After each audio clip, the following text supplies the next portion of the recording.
good morning, good day, and good afternoon from a very gray and rainy Berlin. Welcome to Customer Value and Beyond. I'm Stephen Lewandowski, and I'm honored to have you with us today. We're about to bring you insights from probably a few decades in tech, B2B SaaS, and customer success. And we want to share with you real stories, answer your burning questions you might have, and explore new ways to drive real customer value. And we're going to try to not take ourselves too seriously while doing that. This show is being live streamed on LinkedIn and YouTube. Recordings will be made afterwards via Spotify and Apple Podcasts. But I think that's enough about us. Maybe a shameless plug. I'm co-founder and co-CEO of Addressable Value. Feel free to check our website to understand what we're doing. We're trying to bring customer value into the minds and focus of everybody. But enough about us. Let's focus on our guest of the day. Our guest of today will be John Huber, who I'm proud to announce. And John, why don't you tell us a little bit about who you are and from where you dialed in today? Hey, Stephen. Good afternoon. Still morning my time. I share the gray skies. I'm in central part of Illinois in the U.S. And so we're still in the throes of winter as well. So ready for some spring weather here shortly. Sharing the cold. Yeah, looking forward to our discussion today. Perfect. So tell us a little bit about yourself. What are you doing nowadays? Where do you come from? What led you to us discussing the topic of customer value, and why does that drive you? Yeah, no, I'll kind of I'll rewind the clock maybe about 20 years. And it's hard to believe 2026 represents my 20th year in customer success. And wow. I remember how it started. I started my first probably 5 years working for a B2B SaaS company called Taleo. And it was a talent acquisition platform that a lot of Fortune 1000 companies used. And in 2004, 2005, we were experiencing a lot of growth. And at the time, I was in our professional services team helping implement the solution. And I remember sitting around a table in our Chicago office thinking like, we've got a growing customer base. We need to start to really take care of these customers, but also develop programs that will, make sure that they stay with us for long period of time, that they realize the value out of the solution that they invested in. And so that was my first kind of introduction into customer success. There was no YouTube videos to go figure out what does it mean. It was really, with the customer at the forefront, how do we best serve the customer, right? And so that was my introduction as a CSM in 2005. Had a great run with Taleo, had an opportunity to move into leadership roles. And, over the last 20 years, I've been able to build and lead 5 different customer success teams for publicly traded companies, private companies, startups, and both, industry kind of vertically focused solutions, but also broader horizontal solutions. And it's really given me a great perspective of what does customer success means. And I think at the end of the day, you have an organization that's investing a lot of money, a lot of time, and a lot of their resources in a solution to solve a business problem, right? And so I always felt it's up to you as the CSM or the CSM team to help them realize that value. Sometimes it takes a while to realize it, but that was something that always, stuck with me. And so I had an opportunity as part of an exit with my last company to really take some time and reflect. And what do I want to do? Do I want to go do this a 6th time, or do I want to do something else? And I've always really enjoyed kind of the building process. I've enjoyed the diagnostic process. And I made the decision in late 2024 to found Customer Success Architects, which is a, consulting firm that, right now it's just me, but it's working with other B2B SaaS companies that may need help rethinking their customer success strategy.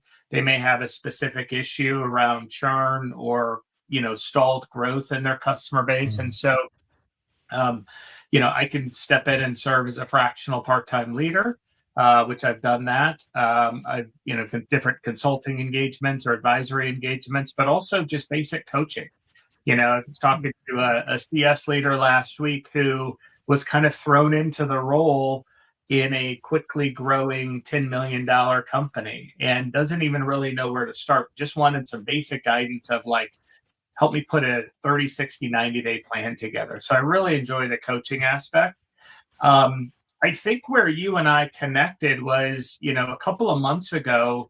I'm pretty active on LinkedIn, and I ran across addressable value, and really it intrigued me because I think the value piece is kind of that missing element. If you look at the tech stack and even a lot of the core focus that a lot of CSM teams have today, right? Everybody's focused on churn prevention, relationships, revenue growth. But I think of value and value articulation or value engineering is really that, that's an underlying pinning to make all of those things happen. And as I got to know you and I got to know your company's mission, I was really intrigued. And so it was a no-brainer for me to join you today on the podcast. Lovely. Lucky us to have you today. And I think it's very apparent that whenever you talk to companies like or people who worked for companies like we did at Signavio, for example, did the whole unicorn thing, exited to SAP, worked a lot with value engineers, value advisors, value managers. You were working with Oracle at a point, right? Also, right? And in your roles, you also had complex environments which required business cases to be calculated, value engineers to work with customers. And what made us found this company was actually the realization that a lot of companies aren't that mature in that approach, right? And they do not well understand what value they actually generate. And this is why I love that you mentioned the value realization piece just a minute ago, which is just so relevant to just keep your customers engaged on the value front, right? To make them always aware about the current state of value. Where are we at? Where did we want to go? How do we get there? To truly get into this like proactive customer success motion that honestly we've been talking about for, I don't know, you would say probably 20 years, I would say 15 years, right? So, and we're still not really there, right? So I think that's something to fit. And in that area, I saw you have a consulting background, right? So would you think that this consulting background also helped you getting into these roles quicker, or does it still help you today? Both, I would say. So, when I was in consulting, and I started my consulting journey with KPMG Consulting, so Big Four consulting, and I'd say that's where I learned quickly how to be a good consultant, really to understand a complex business problem and how to kind of work your way backwards to identify, potential solutions for that. And that could be, accomplished with technology, that could be accomplished with process, that could be accomplished with people, or some combination of that.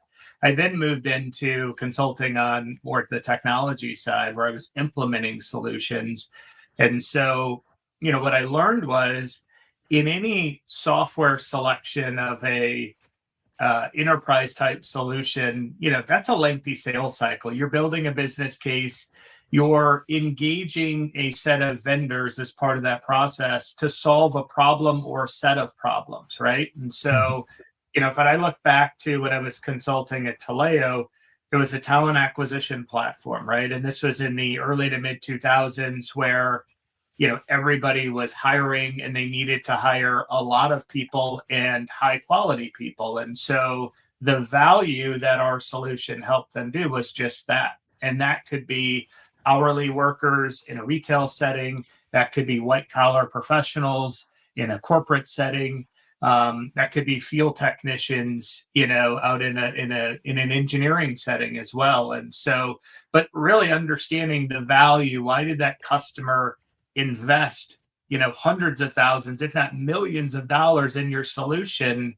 What are they hoping to get out of it, right? And so it was kind of, that's really what opened my eyes to how do you work your way backwards to that. And if you can tell the value story and help them realize the value and then getting the customer to share that story internally, that's kind of like a crowning achievement in my eyes. And I love this backwards thinking, right? So reverse engineering back from your customer success story, right? Or just like this Amazon approach, right? Of always like thinking about like your North Star first and thinking back of where you want to head towards. I think that's super strong. And speaking of backwards, I missed one of my favorite pieces of this, which is actually the question, and then we will circle back to this, of course. Is there a piece or a part of your CV that is not represented on LinkedIn? Is there any like interesting or funny, crazy aspect of that which is not reflected there that we missed to find on your LinkedIn before going in this show? Good example.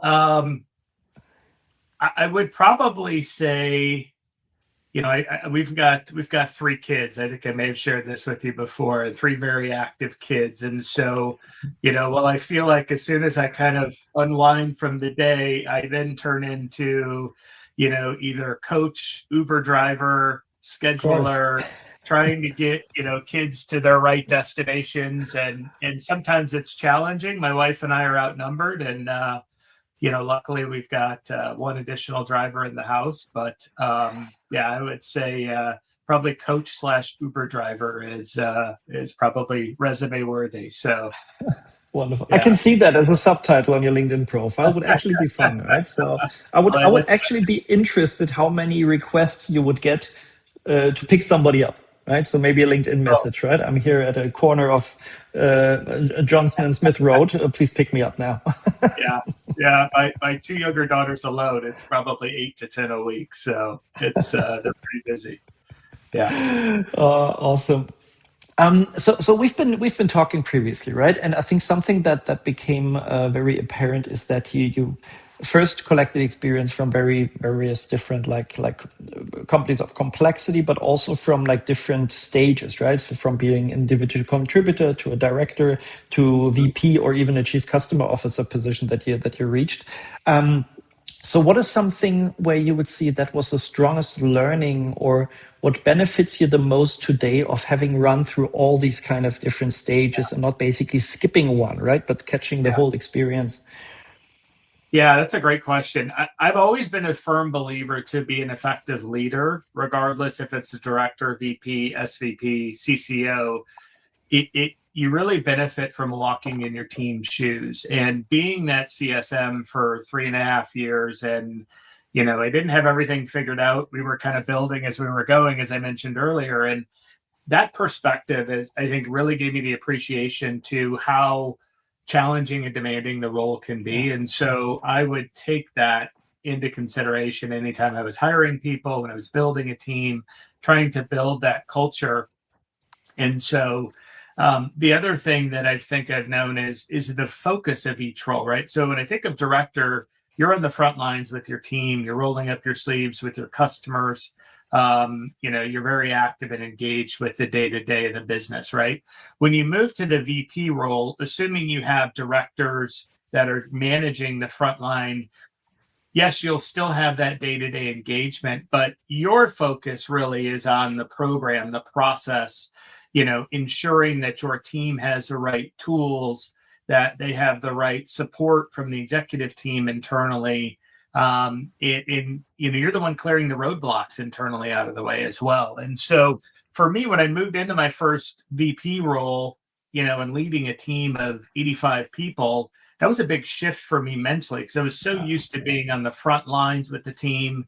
And so to kind of be able to take a step back, but look at it more programmatically, was big. And then, when you get to the SVP CCO role, you have to take even a larger step back because not only are you focused on customer success, I've had sales teams report to me. I've also had services and support teams focus role to me as well. And so, you need to be able to kind of have that broad perspective. But I think that early experience allowed me to kind of jump into a situation, but then quickly come back out of it. And so if you talk to some of my former directors, they probably like to keep me out of those situations more than they like to bring me into them. But I think that was certainly a couple key learnings that I've, as I've started to reflect on in this role as well. And I think this is you also pointed out a still probably annoyingly valid topic of still sometimes not being sure what people refer to when they talk about customer success, right? And I think this is why we also today talk a lot about customer value and what as a SaaS company you can actually achieve, what success you can guarantee, and why, for example, I also in the past was always like the customer success advocate in the company, but not necessarily the customer success manager as many would have seen it, right? Because we early on had revenue responsibilities in our team. We were working very close with our sales, product, tech teams together. And for some companies, there's not even a clear distinction between onboarding, services, support, customer success, account management, and the likes, right? And you can basically expand that even further. This is why I love that you said that as a chief customer, something that I saw as well, that you might have the whole shebang reporting to you, right? Everything from like the account managers to the support to the onboarding to maybe a complex consulting team, which is a whole different way of generating revenue. So, what is something that you had to learn basically the hard way, or expanding in this complexity? What was like most challenging about that? Yeah, that's a great question. And I think of a couple of experiences where I joined an organization to build out a customer success function. And, it existed. In one case, it was bootstrapped. In another case, it did not exist at all. And I think it was just the evolution of the company. That time was now right to invest in a customer success team and all the programs that go to that. And so what I found was it was not only important to educate the customer of what is customer success and what it's not, but it's equally important to educate your teams internally, because customer success was new to that organization. So the product team, maybe didn't know how to engage with customer success. The sales team, the executive team in some cases. And so I would, do these road shows when I first started, even before I hired a team, to educate customers, to educate my peers. Here's the vision, here's what customer success is. And it was really, a mix of commercial responsibilities. Customer success is they're going to manage the renewal process, they're going to manage, expansion opportunities and work closely with customers on those. But in order to do that, we've got to do some of the non-commercial things right as well. We've got to understand what's important to the customer. We've got to deliver the value that they set out to achieve with us, right? We've got to, have a regular engagement cadence with them. And in some of the larger, more strategic customers, we need to build a plan together. We need to build a multi-year plan with them, because value doesn't just happen when you go live. Value is realized over time, as you know. And so to have that plan to continue to realize value as the solution evolves, as their business evolves, you want to have that tight alignment. And so I would go do internal roadshows. I would do, meetings with customers just to explain, here's the vision of it. And also, clarify, here's what it's not, because I don't want you to have the expectation that, I'm going to be your support person, because I'm just going to get in the way. And it's sometimes it's re-clarifying like who to go to for what. And I think customers really appreciate that too. And so a lot of customers that I spoke with, they really appreciated the investment. It did fill a void in their mind. And so that was refreshing to me, that we were going down the right path and making the right investments. But I always tried to kind of have that value component, because if I'm the customer, I'm sitting there thinking, oh, this is great. Like, I've got John to help me with my renewal, but how's that going to benefit me, right? And so I always love to incorporate the customer's point of view. Yeah, those are really great learnings, and some of it reminded me of a conversation I recently had with somebody was who took over the role of managing an key account management team, which was basically a transitioning customer success team, right? And it was a great conversation about what are maybe parallels, what are changes, what is differently, right? So I tried to share my experiences of managing both. And he asked me a really great question where he asked, what were signs where you saw that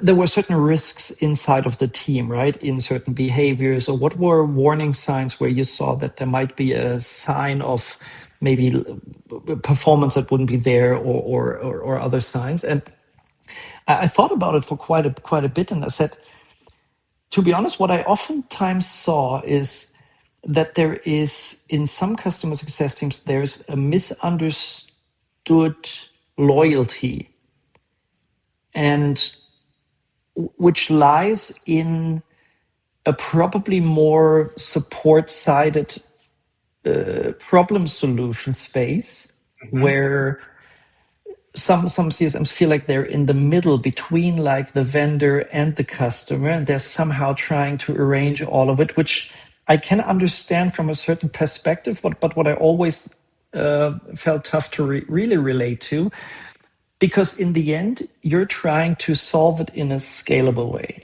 You Right. try to solve it in a way where there's value for your customer, but also, of course, revenue gains for your company, because in the end, you want to get paid, right? You want the machine to work.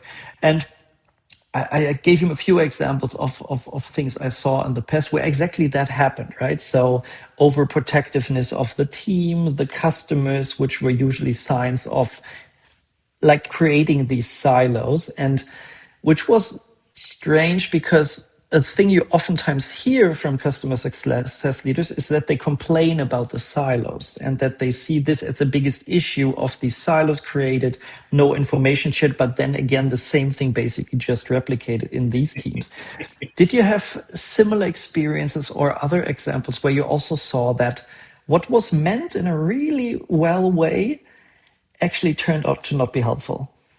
Yeah, that's, it's funny you mentioned that, because if you think, how many times have we told our teams, you're the advocate for the customer, right? You're going to be the advocate for the customer. You're going to be the voice back into our organization for the customer. And I can think of multiple occasions where, CSMs on my team and even directors have built such a strong relationship with customers over years, that you almost ask them, which team are you on, right? And not, just because it's important to strike that right balance. And it's hard at times, because, sometimes you're so invested and ingrained in the customers, what they're trying to solve for, and you're also trying to balance that with, at scale with what your company is trying to solve for, yeah, and grow. And sometimes you have to make some hard trade-offs there. And so that's a challenge that I think, as organizations mature, it gets harder and harder to do, because when you're smaller and you may only manage 10 or 15 accounts, you can have that intimate relationship, but when you now grow and you double the size of accounts that you manage as a CSM, that stretches that problem a little bit. So I think that's a challenge that I've always wrestled with as a leader, but I've also gone back to, I'd rather have that problem and have people carrying too much versus not enough, right? Because very valid argument. Yeah, because oftentimes those that care, I can figure out how to kind of dial that back or strike that balance, but to kind of push somebody into that, that where they really are advocating for the customer, and that curiosity kind of sets in to drive what's important to the customer. If they don't have that, it's going to be really hard to be successful in that role. Yeah. And by the way, we had a comment from Andrew who wrote, I have no doubt that early career experience of consulting and working in an enterprise software tech company like Oracle or SAP has huge benefits to the scaling SaaS leaders who had it. And yeah, I think we both can firmly agree that this is the case. Speaking of the different roles again, right? So we saw that we spoke a little bit about account management. We talked about customer success management, and from your experience with working with both, how would you or how were you successful? Maybe you have examples on that as well in the past of aligning the more operational way of managing success plans and being very operationally involved in how you work with your customers with probably the more strategic way of managing an account, right? And developing an account strategy. Do you have maybe an example and an approach which was successful in the past and which worked well to align those? Yeah, I do. I think, and one that I was really proud of in terms of, really the culture that we created. And so at my last company, we were selling a highly complex solution to life science companies and high tech manufacturers, and so solving some very, very complex problems for them. And what comes with that is typically a very, very complex selling process, even to your existing customers, right? So to expand to a new location or a new geography is more like a new logo selling motion. And so we made the decision that we're not going to put this onus on just one individual, a CSM or an AM. We're going to create an account team approach. And I think this worked really well because the CSM had a set of responsibilities that was really focusing on driving what we call the joint success plan. So we would meet with a customer, we would lay out what does the next 2 to 3 years look like, right? What are some of the important projects that they have, not only with our solution, but other solutions as well, because we know if they're going to do an SAP upgrade, that's going to consume all of their IT resources for probably 18 months, right? And so you're not going to get a whole lot done in that time. And so, but, instead of us coming, here's our plan, we would go and sit down and spend a half a day with a customer and build out, understand what are their priorities, right? What are their strategic objectives and how can we ultimately help with that? And so by having that, then that is kind of the centerpiece of your conversations at quarterly business reviews, strategic business reviews, executive meetings that you have. And so the CSM would play an important role of kind of helping chart that course. And the account manager would be responsible for identifying the opportunities and working with the customer and kind of managing.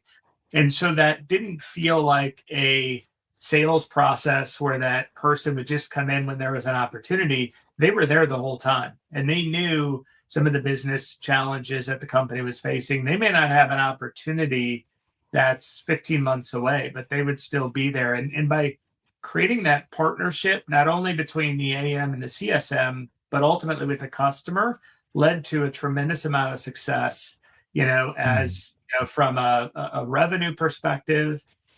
We grew our gross retention to 96% at that point. And, it was an awesome process. It took a lot of energy to build that cohesive culture, and it needed to have the right pieces and the right people in the right places.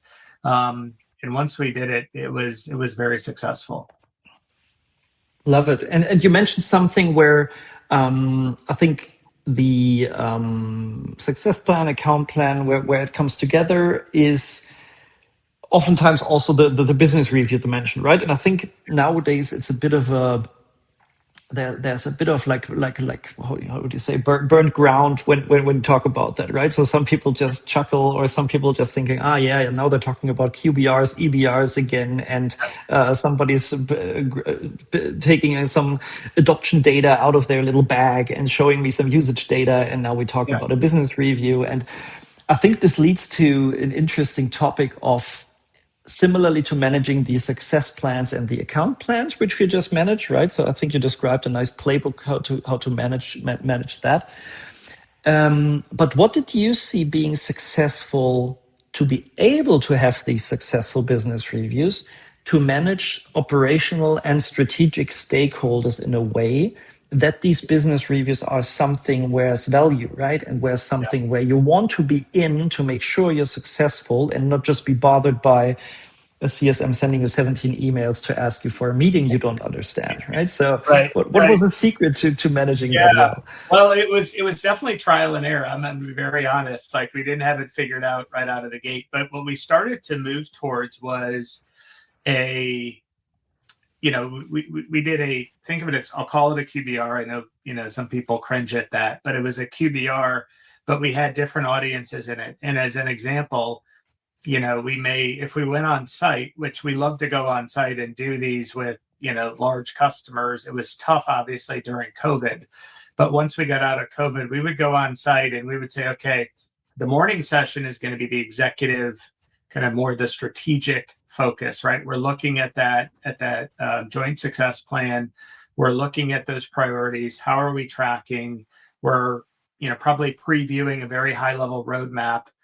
And then, we would oftentimes structure it where we would break for lunch, and then in the afternoon, it would be more of the operational stuff, right? So how do we achieve the goals that we just set out in that strategic session? It's more the director level and below folks from both the customer and from our team that help them execute on that plan. And so you start with the strategic and then you focus on the operational.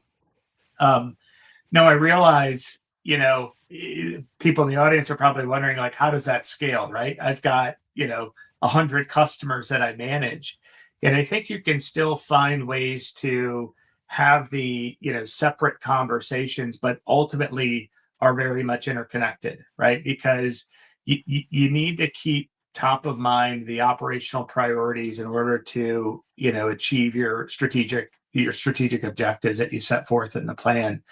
And so, that's something that we've always strived for.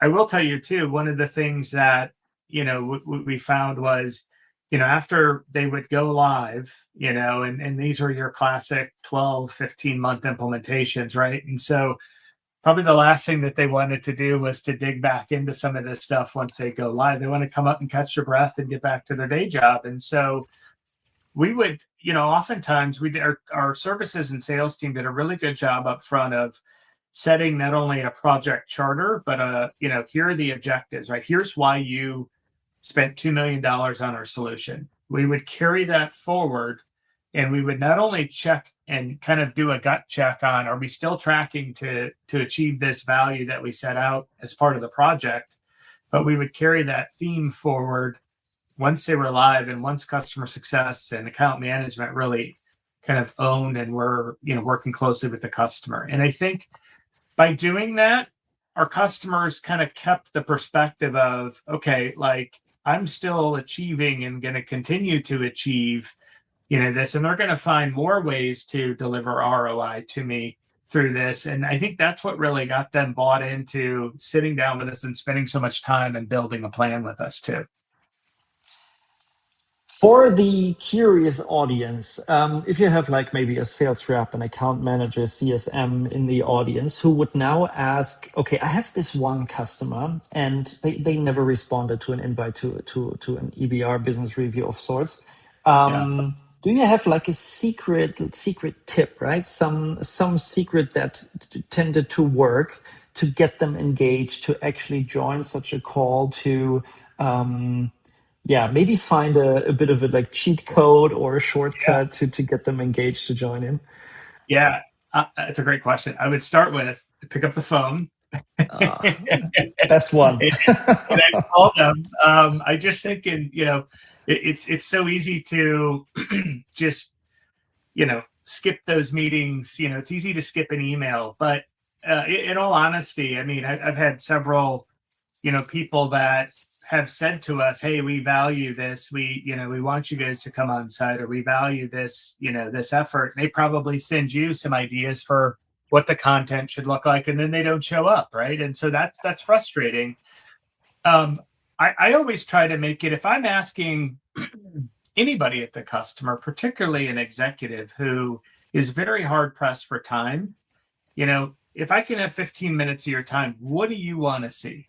What do you want? What is going to be valuable enough for you to spend 15 minutes with us, right? And ask them that simple question, and then make sure that you can deliver on it. And in some cases, I've had to tell customers, we can't, I can't accomplish that for you for whatever reason.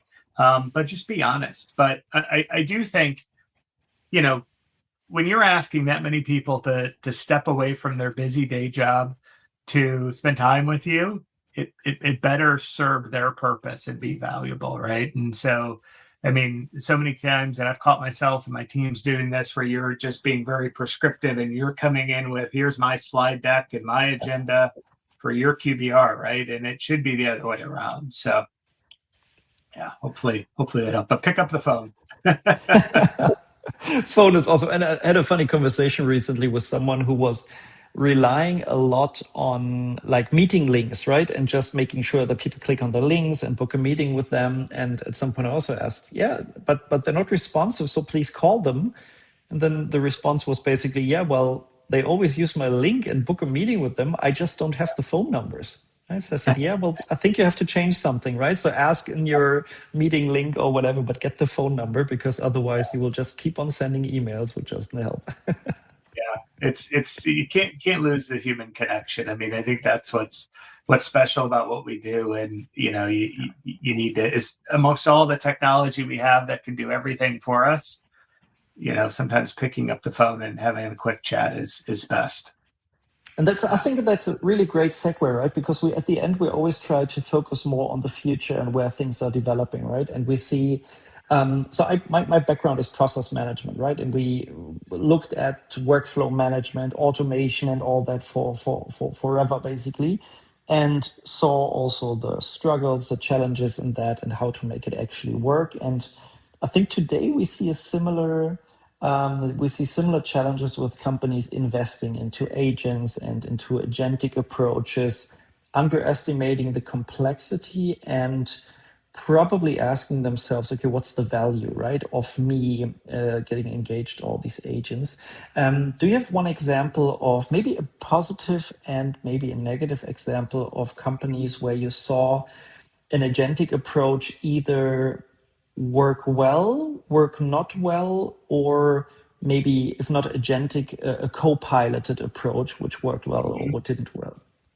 Yeah, I think, so I think that's a great question. And I think everybody is trying to figure out, how does, AI and the agentic approach fit into their entire go-to-market approach? I mean, everything, in engaging with customers. And so I can think of some good examples. There is some amazing technology out there that I think helps drive efficiency and surface, it could be opportunities within a customer base, it could be risk within a customer base. And it just allows you to take a lot of unstructured conversational data that your company may have with your customers.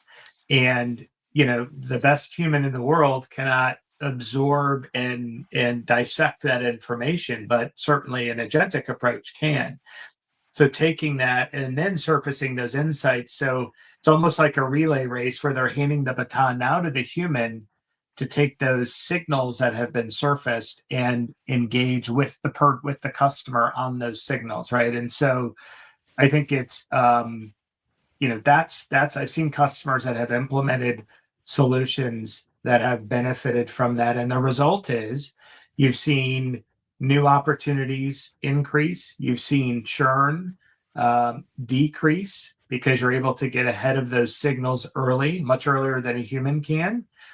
I think the on the flip side of that, the challenge is sometimes we rely too much on it. You mentioned Copilot, and I can only imagine, when you've got 100 emails a day from customers and peers, and it's super easy to just rely on Copilot to message that, reply to that, that customer outreach, right? And so I think the challenge that I see some companies are making is they rely too much on that and they lose that human touch, right? And it still feels very much like an AI processed message or response. And if I'm a human on the other end of that, I think they can pick up on that, right? And it's not genuine.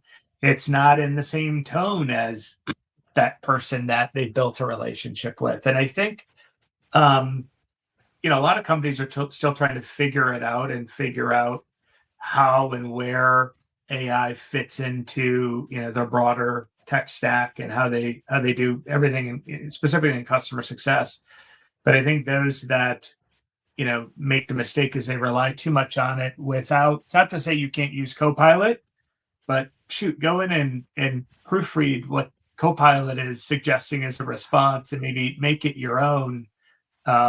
It's still much more efficient than you crafting that email from scratch. So those are Absolutely. a couple things I've seen this year already. Perfect. I think that's super helpful to understand the direction we're going to. And I think that's also a great wrap up to kind of understand where things are going, what people should be aware about, right? So John, thank you so much for your insights today. It was really great.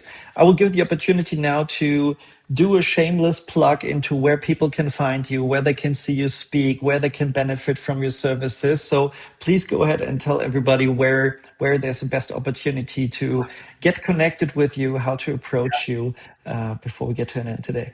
I really appreciate that. And I really enjoyed kind of our discussion today. I love what what you're doing and what your company's doing and how you're thinking about just value and helping many more people, share that approach. So, I'm pretty easy to find. I'm very active on LinkedIn.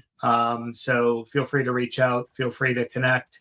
Customersuccessarchitects.com is my website. But would love to engage with folks, even if they have just questions on, day-to-day operations. Hey, we've seen an increase in churn, right? Have no idea kind of what's causing that. And maybe just give them some tips or ideas on, opportunities to think about. So, but no, really enjoyed our time today, Stephen. Perfect. Thank you so much, John. We will speak again. Thank you so much for joining today. And for everybody else, thank you so much again for joining to Customer Value and Beyond. Thank you so much for the comments we got in the comment section and also the ideas of topics we should discuss in the future. And we will actually be back next week already with someone with 20 years of experience in the value engineering and value management space who also, funnily enough, spent 15 years at Oracle, a company where John also worked in the past. So expect a new invite for a new episode just next week. And until then, see you soon. Bye-bye.